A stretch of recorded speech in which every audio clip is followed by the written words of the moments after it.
again, everyone, and welcome to Zuari for our second session.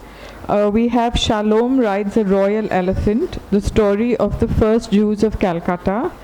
We have Jael Silliman in conversation with Shikha Silliman Bhattacharjee. Thank you so much for being here, and take it away.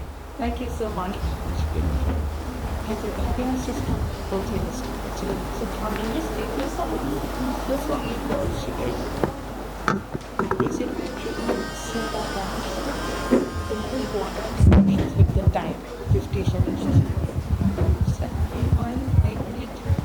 Hello.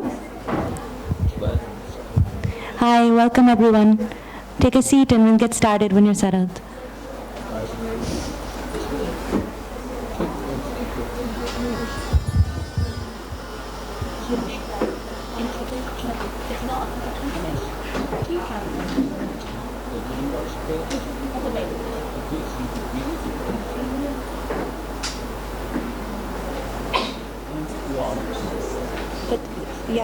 Okay.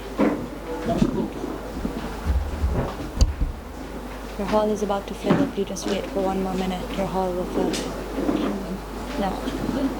Right, I told you it would be fine, but just wait because everyone's coming in right now.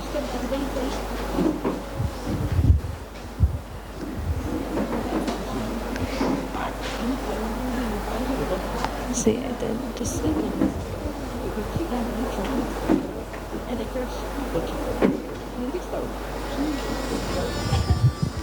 Good morning, everybody. Welcome and thank you so much for being here. So today we have the lovely opportunity of actually welcoming my mother from Calcutta to speak about her newest book, Shalome Rides a Royal Elephant. And for those of you who are just getting familiar with my mother and her work, my mother, Jael Silliman, has a long history of writing that actually traverses many genres. She was a women's studies professor and has written historically on the Jewish community in Calcutta. She's also written widely on gender and environmental justice issues. And her new book is actually a new foray into the world of children's literature. So what I would like to do first of all is pass it over to my mother to introduce you to the historical and personal context of the book. Good morning, everybody. Thank you so much for being here. It's lovely to be with you in Goa. I'm going to talk to you about my first children's book, Shalome Rides a Royal Elephant. As you can tell, Shalom is a Jewish name. This is a story about the history of the first settler, but it's also a story of my family, because Shalom, who came to Calcutta from Aleppo in Syria in 1793, was my great-great-great-great-grandfather. And we were really, really lucky to have his diary. Okay, and this is his diary. It was written in Hebrew, in Arabic, in Hebrew script, because his first language was Arabic. Syria at the time was part of the Ottoman Empire, and so I chose to use his diary, which was written from 1794 to 1836, and take out the most colorful elements in it to tell you about this community that traversed not just India, but spread from Baghdad all the way to Shanghai and left a very rich legacy. So next slide, please, Shikha.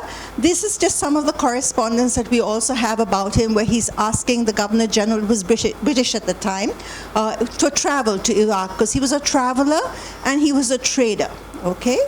So next slide. I tell the story about Shalom, who comes to India. He comes to Surat, which is closer to you in Goa, which was a very important port on the Arabian Sea. And he realizes that more possibilities and opportunities await him in Calcutta, the center of the British Empire at the time, and he decides to move to Calcutta. And it takes 5.5 weeks to sail from Calcutta around India, from Surat all the way up to Calcutta. Next slide, please. This is Calcutta at the time in 1796.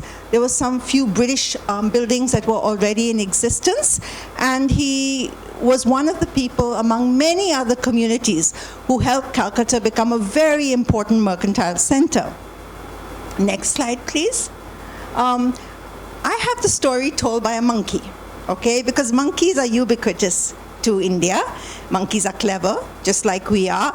Monkeys can have a lot of monk-sider kind of perspectives and monk perspectives to share with us. And so I thought it was a way to tell this fabled story and make it a little bit magical by introducing the monkey. I'm not sure where I got the idea of using a monkey to tell the story, but maybe because that's my dad. And my dad also sailed on a ship to England in the 1950s for a short trip, and my dad had a pet monkey. So maybe that's why the story is told about a monkey. So that's my dad on a sailing ship with his pet monkey going to London. Next slide, please. Now, the monkey has to attract Shalom, right, and become his friend. Otherwise, Shalom is not going to take him on his journey trading across India. So what the monkey does is he attracts his attention by doing the Garba dance, which he learns from the monk guru of Baroda. And the monkey then puts his Garba sticks in front of Shalom, and Shalom is seduced by this lovely monkey whose name is Chanchal, and he becomes his very close friend. And actually, it is the monkey who manages, he thinks, much of Shalom's great trading empire and businesses. So that's Chanchal. I wanted to introduce you. So I've introduced you to Shalom. Now I've introduced you to Chanchal. The next. Now, when I said that he was an Arab gentleman, okay, he spoke Arabic, wrote in Hebrew, knew Hindustani, I just wanted to give you a sense of what he must have looked like. We don't have a portrait of Shalom, but this is his grandson. And you can see even then, very much the Arab gentleman, part of the Ottoman Empire, very well versed in trade. And that's other pictures of members of the community. Next slide. That's the women. I love the picture in the corner because that's a picture taken in Calcutta, okay? And one would think she's in some sort of Persian, elaborate, gorgeous city, but she's in Calcutta. So that's a very favorite picture of mine. And this is the clothes the women would have worn. Next slide. I'm going to talk to you about how he became a court jeweler. He was a court jeweler to the Nawab of Awadh. And it's called Shalome Rides a Royal Elephant because the king allows him to ride the elephant alongside him. And that's King Hyder. And that's a miniature painting of Lucknow at the time. So he lives in Lucknow for a period of time, but he has many more wonderful and colorful adventures. He actually also goes to the Punjab and he wears the Kohinoor diamond, okay? So he's a very, very princely guy. Next slide. And when he travels, he goes to the monkey temple in Benares, and you can see he's having a jolly good time swinging on the bells, but Shalom doesn't come with him because Shalom is very careful because he's Jewish and believes only in the idea there must be one God and we cannot go to other temples, so he misses out on a lot of fun that the monkey has. And then the monkey also goes to the elephant stables because Shalom is allowed to ride the royal elephant, but he isn't. And he doesn't understand that. So he goes to meet the elephants to check out if, in fact, this is really true. And later, I'm going to read you some excerpts from the book. But I'm just giving you a sort of an arc of the main story of this guy, which is all based on historical facts. Next. The story also has a lot of Jewish elements to it because Shalom is a very religious guy. He writes about the Jewish festivals. He writes about his children. He writes about the Sabbath. And here, the monkey also learns all the traditions and is very fond of Sabbath, not only because we light the candles and we bless the wine and we bless the bread, because Sabbath means a wonderful meal every Friday night, which the monkey really likes as well. And he's also a monkey who loves all the sweetmeats that are famous in Jewish cuisine. So those gives you a sense, I think. These are all my illustrations. I've done all the illustrations myself. There are 17 illustrations in the book. And I think I'd like to talk to you more about the book, but we'll do it by reading and in questions with my daughter Shikha. Thank you so much. So this gives you a bit of a sense of what the book looks like and also the historical context in which it's in. Yael, can you tell us why you decided to write this book for a younger audience? So the reason why I'm asking this question is because my mother has written extensively and also written extensively on the Jewish community. But this is a departure both in terms of the illustrations as well as the audience of choice. So this actually just happened to be this book because I was asked by a friend who's a very well-known Jewish girl from Bombay. She's an artist. Her name is Siona Cohen, and she is a wonderful illustrator and a professional illustrator. And she wanted to do a book with me, and she said, let's do a children's book together. And would you like the story? And when I thought about a children's book, I immediately thought of this diary because it's so colorful, because there are few stories which talk about the Kohinoor diamond, riding a royal elephant, moving to different parts of India, having all these wonderful experiences with the British, with other communities. And Shalom also is the person who gets the first Jewish cemetery in Calcutta, and it's a very colorful story because he meets a Muslim gentleman who's a friend of his, and there's somebody who's died, who's come from Palestine, and there's no place to bury him, and he says, can you give us some land for a cemetery? What should I do? And he takes him to the outskirts of Calcutta, which had actually Royal Bengal tigers and was much jungle at the time. He said, you can have this huge stretch of land. And he gives him this huge stretch of land, and Shalom says, how can I pay you for this? And he said, well, you can't really pay me. What you can do is just enjoy and use it for your people. And he takes off the ring from his finger, which is this ruby ring, and he gives it to him and says, one must always give, not only take. And then in this story, Monkey has a terrible fit because that's his favorite ring, and he doesn't want him to give it away. But he gets this wonderful cemetery. So actually he got a very good deal for a ruby ring. He got a huge piece of land, which is still there today and where his grave is. So I thought this was a story that I could tell for children, and because it had all these wonderful elements to it. And the bad news for me was that in the end, Siona Benjamin was not able to illustrate it because she wanted to get a good publisher and get well paid for her beautiful illustrations. So I said, you know what, I'm going to dive in and illustrate it myself. And so that's how the book came about.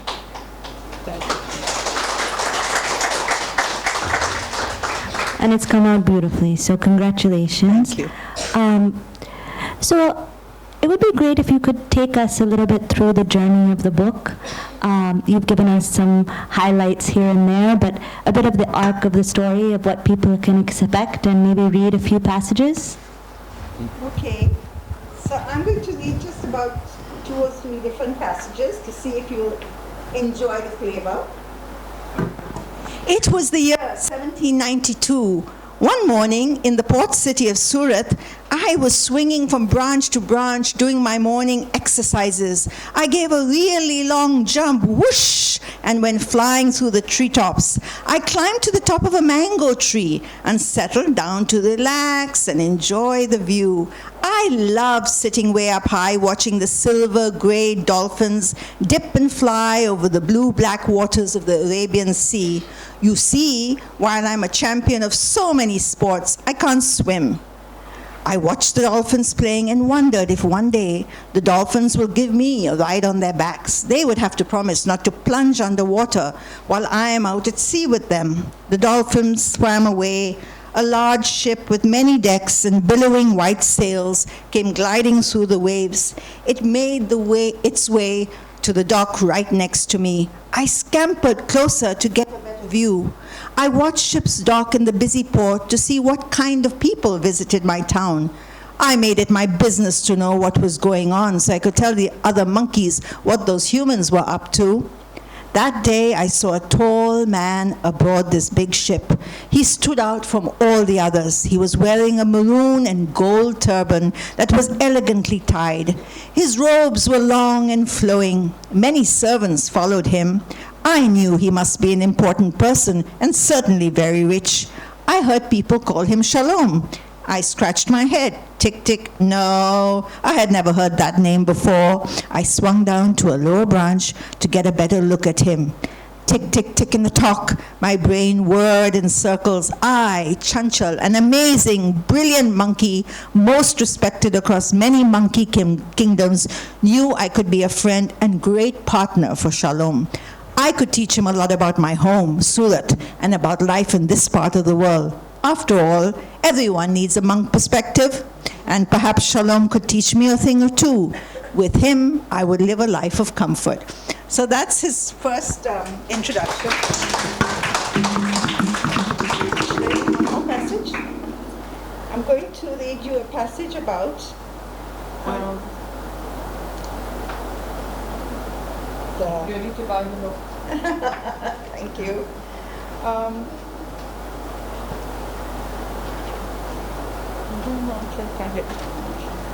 So I told you he went on many, many trips with Shalom, and here's the trip to Lucknow where the book gets its name.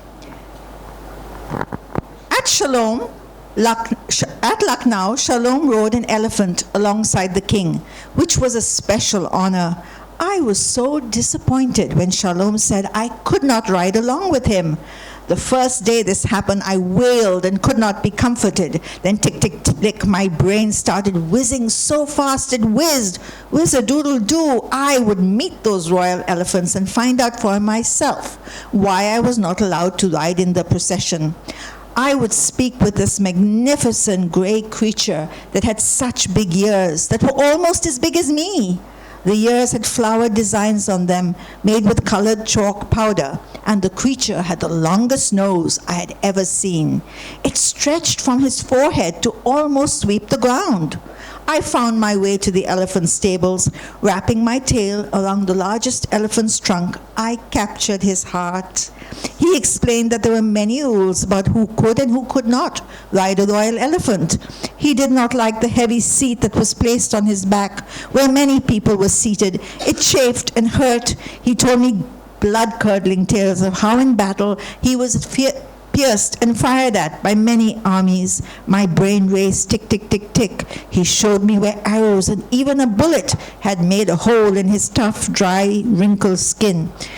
To make him feel better, I did a few of my monkey twirls, while the other elephants watched too, enchanted by my exceptional dance steps.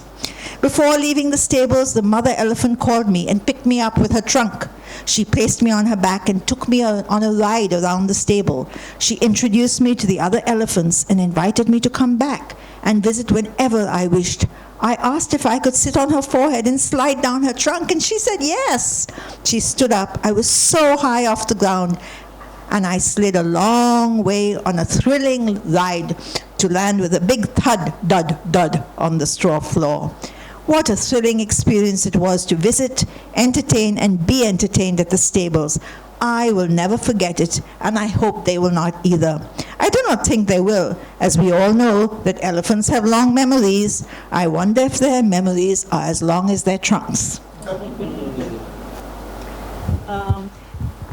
So we want to save some time for questions and discussion from the audience. And if we have a gap in questions, then maybe we can get a few more passages from this lovely book. But I'll turn it over for your questions. But first, I have a couple of things that I want to remark on.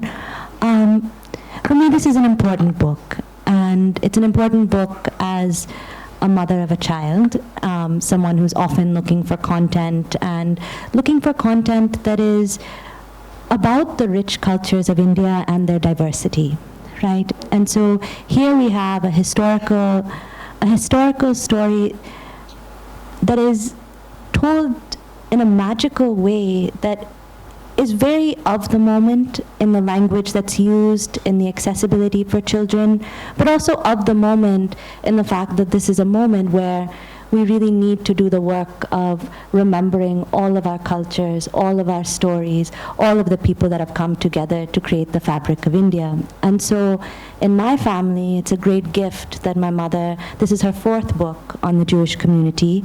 The first one was nonfiction, and there are 2 fiction books, and now this one for children. And my son is 4 years old, and so having a story that is accessible to him growing up of what his place is in India, where his family is from, is something really special, and thank you for that and for putting it into the world. The other thing that I think is really special is that for those of you who have not seen my mother's artwork, she's also quite a prolific artist. And so what you get in this book is you get really beautiful prints of some of her paintings. And I encourage you to look her up, follow her online, and see the rest of her art if you're so interested. And so thank you for this beautiful, beautiful piece. Thank you. Can I say just one more thing, which I think is important in this book, because Shikha talked about why it's important at this moment. When Shalom came to Calcutta, what was so important about Calcutta, it was a city where there were Armenians, Arabs, Portuguese, Dutch, Jews, Scandinavians, Greeks, all kinds of communities, Chinese, and they all lived and prospered, and they worked together and made Calcutta that important mercantile center. So I think that's important to underline, and that's very much part of the book, because his friends are Muslim and Armenian, because Armenians came before the Jews and were magnificent traders. The other thing that was really important in this book is, in the diary, there's a 19-verse poem that he writes before he passes away. And it's all about philanthropy and charity. And I use only a passage of that over here, where he says, in the end, whether you're rich and wealthy, what's really important is what you leave behind. And the monkey learns, and he says, that's something that humans can teach us, how to have a legacy and how to do good deeds for others.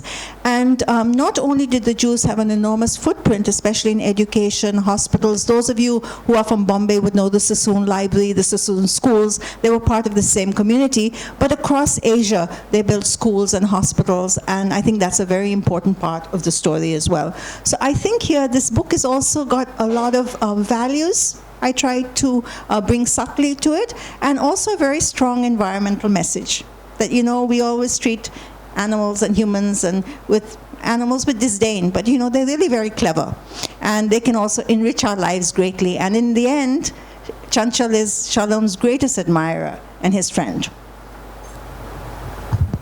Thank you so much. So we'll open the floor now for questions.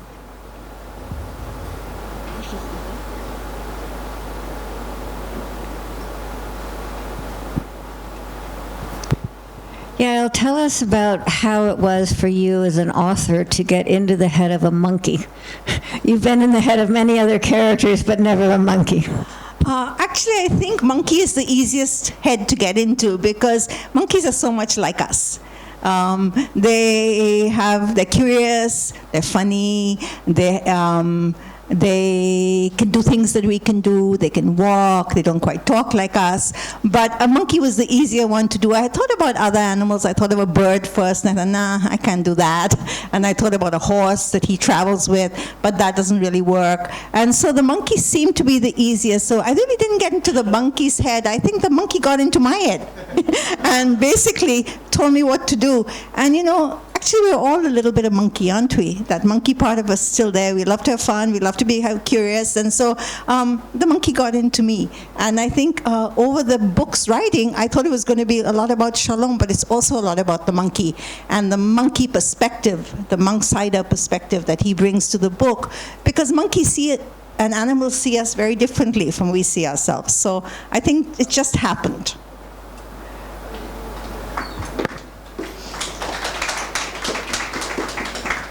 You don't have to clap after each answer. Just feel free. Do you plan on doing other children's books?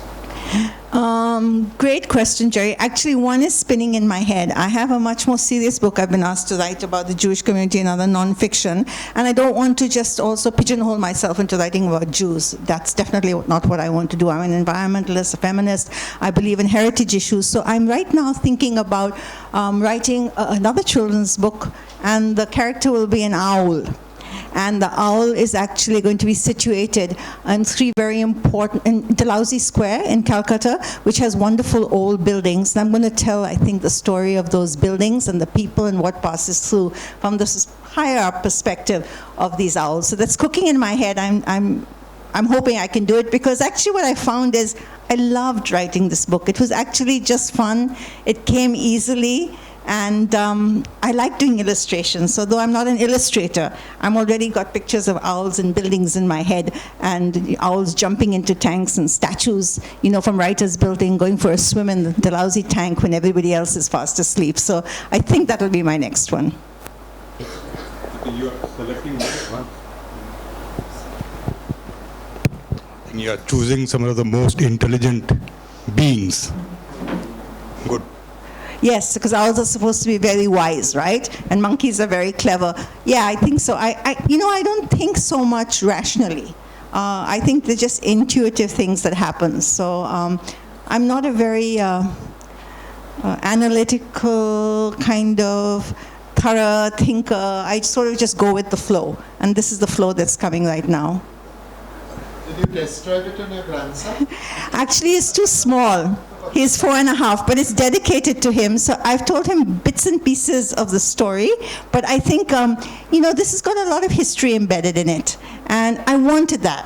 So what my publisher says, it's more for 8 years old up. And adults have enjoyed it really too, because it tells a historical tale. So I just tell him, long time ago, there was this man, and I give him sort of bits and pieces of each chapter. But he's interested in everything too, and loves animals. I just have a comment to make. I've been a student, or rather a half-serious student of history. And I think what you said is correct. This book is as much for adults, not 8-year-olds. It's possibly for 15-year-olds and beyond that, because there is such a rich, authenticated history in this, which is a history of people and communities and traders and mercantile relationships, of geographies and communities which are otherwise not known. It's a very simple narrative of history as it is taught, where the British came, conquered, and maybe there were a little bit of Portuguese here and there and some French. But this is a history of Calcutta, of communities like Jewish, Armenians coming, etc., backed by that rich diary. I wish history was, an adult would educate himself equally, teaching the child, as long as there were maps and aids to teach that history. It's very pictorial and very nice. Thank you. Thank you so much. Yeah. I think you're publishing the whole diary at any point. So let me tell you a little bit about the diary. The diary is not as rich as this in terms of color and form. The diary was written by him and was very well-known diary, but it's written in Judo-Arabic. Okay, it's a language that's difficult to understand and translate today. The reason this also came to mind, my brother and my nephew have been very interested in the diary, and they've got most of it translated. Before, we had mostly summaries. A lot of this diary is about travel, money, trade, the calendar, the festivals. He was very litigious, actually. A lot of litigation, lots of struggles. He was a chief Jewish merchant of Surat, fell out with someone over there, had a very, very another litigious affair with a British doctor who accused him of something, and he went to court. So there's a lot of details, I think, that are of less interest to general people. There's also a lot about religious matters, and they were deeply religious people. So about the festivals and about his children and when they were born and there were marriages. What's also really interesting about this diary is they all had arranged marriages, lived in joint families in that period of time. And he brings out, at that time there weren't many Jews, another Jewish merchant family to marry his daughter, Moses Dueck. Okay? And Moses Dueck is really the founder of the community, and he has a diary of his own. And he also writes the diary, and his diary quite often contradicts Shalom's diary, because he has a different perspective on things. So I think that would be a more academic paper to look at that diary. Put the whole thing on the net. The translation. Translate it, put it on the net, everyone will use it. Great idea. That's a good idea.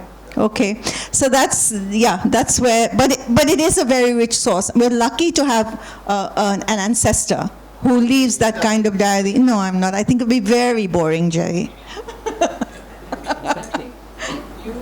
Yeah, I was just going to ask, were there any stories that you weren't able to integrate into the narrative but that are still interesting that you'd like to share with us from the diary?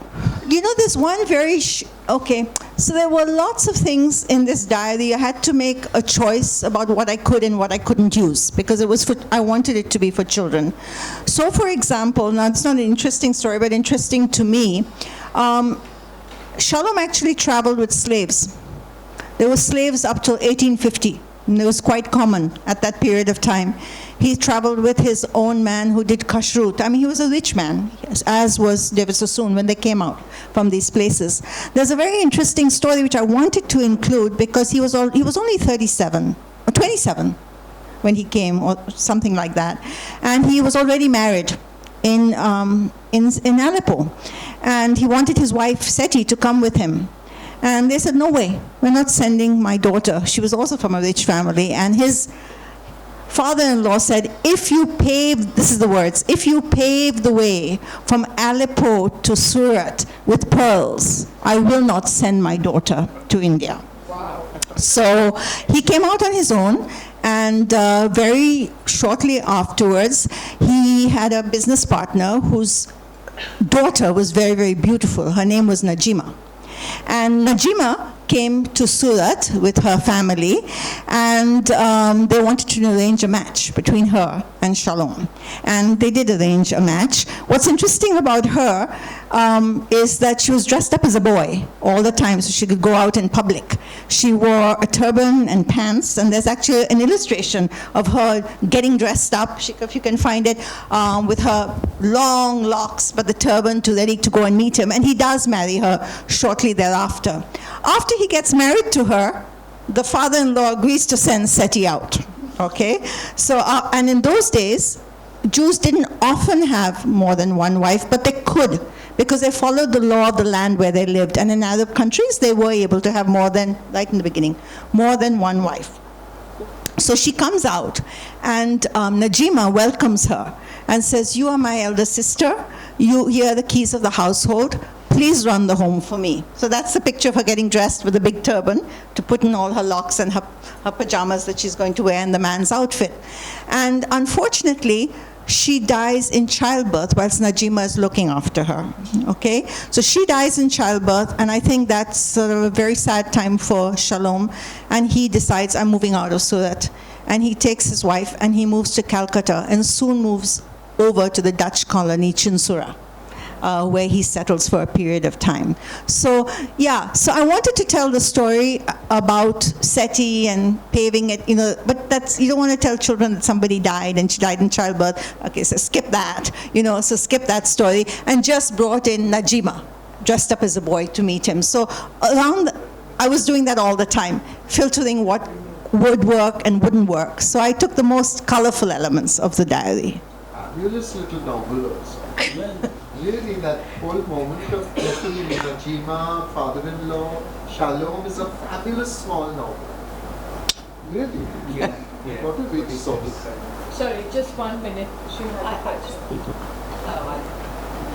I just wondered what brought him out, and out to, were there letters between him and somebody else that drew him to Surat? Was he in effect pushed out because it wasn't comfortable where in Aleppo, or was it that something drew him to Surat? Okay, so that's a really interesting question. Actually, he was just an adventurer and an explorer and a trader, and they were from trading families. What's interesting, started looking up about Surat, because I actually did a lot of history, backward sort of story for this book. I didn't know much about Surat. I didn't know there was a Jewish colony of Arab merchants in Surat. There were quite a lot of them, and he became the lead merchant when he arrived there. So he obviously had leadership and entrepreneurial skills. But before that, for 100 years, there were European Jews who lived in Surat, and they actually handled all the trade between Surat and Europe. And when the Arab Jews came in, and Shalom included, they extended it all over the east. So I think they were looking for new economic opportunities. And his story, he's the first settler, and he's from Aleppo, but we're called Baghdadi Jews because we follow the liturgy, the religious liturgy of Baghdad. But there were others, especially in little later, who came because of persecution, and that was David Sassoon's family. And he came because there was persecution under Dawood Pasha at the time. And his family were actually, they were financiers to the Pasha, right? And he had to rush away in the middle of the night over some issue and some persecution. So the story of the Jews that came from the Middle East is very mixed. Some came just for commercial opportunities, but later, especially in the 19th century, many more came because of persecution. And we had Jews from Yemen, from Georgia, from Persia, from Egypt, from Iraq, from Iran, all that formed this community, which was never more than 5,000, and Calcutta was the hub of that community. But we stretched all the way from Basra, Karachi, Bombay, Calcutta, Rangoon, Hong Kong, Calcutta, Rangoon, Singapore. My grandfather was born in Singapore, Hong Kong, and Shanghai. Now, Kochi was very different, and the Bombay Jewish community is very different. Those are much older Jewish communities in India, the Bene Israeli and the Kochini. But when Shalom first came, there weren't many Jews ready yet to come from the Middle East, because he had not yet proved himself to be so commercially successful, and he wasn't able to prove how rich the opportunities were. So he did hire Jews from Cochin to work in his first enterprises. But that's a completely different community with a completely different story than ours. There were some Jews in Bangalore also. In Bangalore? Yeah. Very few Jews in Bangalore. Yeah, they were mostly in Cochin. And they came during the 10th and 12th centuries, and they were both black Jews and white Jews, and there was tensions between them. But those are other Jewish stories. What's so interesting is India is so diverse, and each place has its own history and its own very rich stories and legacy. One more question in the front. Yes. Oh, sorry.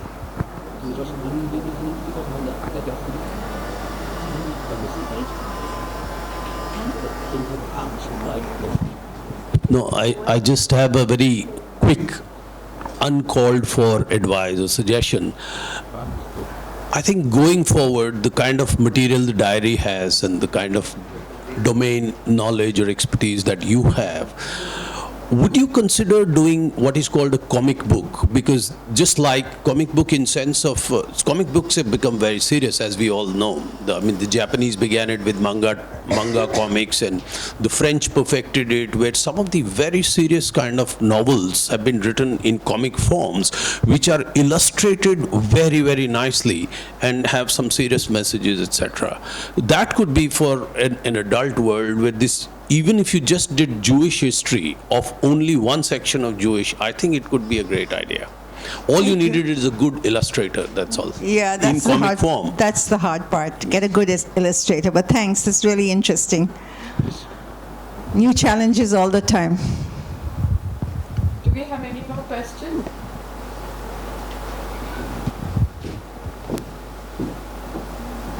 Thank you so much. I think that